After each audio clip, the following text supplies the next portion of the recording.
lição de domingo traz aqui na primeira pergunta a porção dos versos 1 a 7, porém o autor considerou no domingo 1 a 5, na segunda 6 a 7, 6 e 7. E nós vamos seguir essa ordem. Vamos considerar, portanto, na lição de domingo apenas os 5 versos iniciais do capítulo. Eu quero ler, com a ajuda da produção, vamos colocar aí na tela, na Almeida Revista e Atualizada, segunda edição no Brasil, que diz assim: Gostaria, pois, que soubesseis quão grande luta venho mantendo por vós, pelos laodicenses e por quantos não me viram face a face, para que o coração deles seja confortado e vinculado juntamente em amor, e eles tenham toda a riqueza da forte convicção do entendimento, para compreenderem plenamente o mistério de Deus, Cristo, em quem todos os tesouros da sabedoria e do conhecimento estão ocultos. Assim digo para que ninguém vos engane com raciocínios falazes. Pois, embora ausente quanto ao corpo, contudo em espírito estou convosco, alegrando-me e verificando a vossa boa ordem e a firmeza da vossa fé em Cristo. Paulo começa aqui a sua ponderação, que para nós é capítulo 2, verso 1, dizendo que, embora Paulo nunca houvesse estado em Colossos, Laodiceia ou outros lugares, Paulo sentia uma responsabilidade espiritual por todos os crentes. E certamente em Colossos, especialmente, onde Epáfras, mencionado ali no capítulo 1, verso 7, havia sido um converso ao cristianismo, um gentio convertido ao cristianismo, lá em Éfeso, era um filho na fé de Paulo. Então, portanto, Paulo considerava aquela comunidade de Colossenses como uma extensão do seu ministério, mesmo nunca tendo estado presente ali.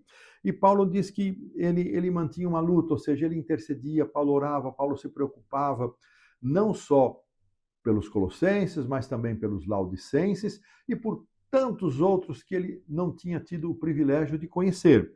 E ele então faz aqui uma menção, dizendo que a sua luta, a sua preocupação é para que ele estivesse o coração confortado e vinculado juntamente em amor. Então a lição explica essa expressão, a palavra grega usada aqui para consolado, ela significa, ela tem o sentido de fortalecido. Então Paulo queria que o coração deles estivesse fortalecido.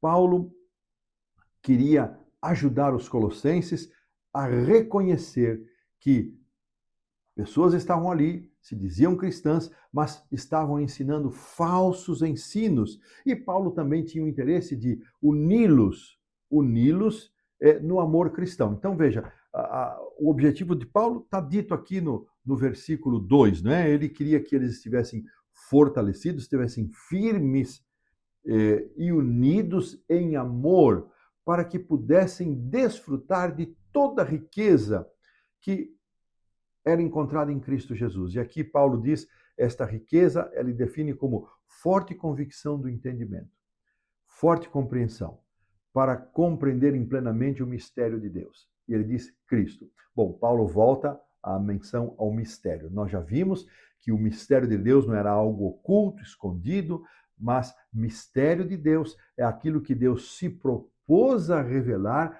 ainda que nós não tenhamos uma compreensão plena daquela revelação. E aqui Paulo está dizendo, aqui ele se refere a Cristo Jesus. Então Paulo, ele ora ele deseja, ele expressa o seu desejo para que os colossenses estivessem firmes, estivessem unidos em amor e que pudessem desfrutar de forte convicção. Às vezes, irmãos, muitos membros estão na igreja e você pode perguntar para si mesmo se você tem forte convicção daquilo que a igreja ensina, daquilo que a igreja prega, daquilo que você mesmo acredita, daquilo que você crê. Será que você tem forte convicção? Nós temos tantos recursos hoje para termos e desenvolvermos essa forte convicção, que o Espírito Santo sedimente em nosso coração, que nos fundamente na palavra. E esta é a diferença, irmãos. Não demos ouvidos a estes ensinadores que distorcem a palavra de Deus. A palavra é a nossa âncora de segurança. E aqui, então, Paulo se refere a Cristo, em quem todos os tesouros da sabedoria e do conhecimento estão ocultos.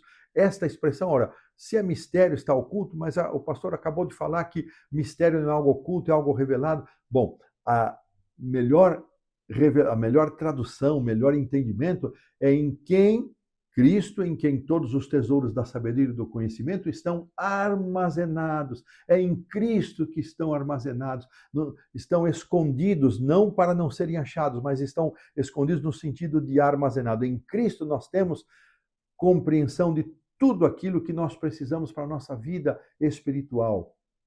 Devemos sempre considerar e olhar para Jesus como autor e consumador da nossa fé, como aquele que nos auxilia, e quando estudamos a vida de Cristo, quando vemos os seus movimentos, os seus relacionamentos com os fariseus, com os pecadores, com os fracos e os seus ensinamentos, cresce em nós este tesouro armazenado em Cristo Jesus. Assim, digo que ninguém vos engane com raciocínios falazes. Esses raciocínios falazes, podemos traduzir isso como argumentos persuasivos. Normalmente essas pessoas são muito persuasivas, são muito convincentes, e se elas lidam com pessoas que não têm a mesma convicção naquilo que acreditam, elas tripudiam, elas vencem. Pois, aí Paulo então diz, pois embora ausente do corpo, contudo em espírito. Ora, o que Paulo quer dizer com isso? Irmãos, é muito comum a gente dizer, olha, eu estou longe, mas vocês estão aqui no meu coração. Vocês estão no meu coração. É isso que Paulo está dizendo. Não está fazendo outra coisa senão isso, que os crentes colossenses estavam no seu coração, embora Paulo não estivesse ali fisicamente, porque ele estava preso em Roma, numa prisão domiciliar, mas os crentes em Cristo Jesus, mesmo aqueles cujas cidades ele não tinha visitado, mesmo aqueles que ele não conhecia pessoalmente, estavam todos eles em seu coração, e Paulo se alegrava.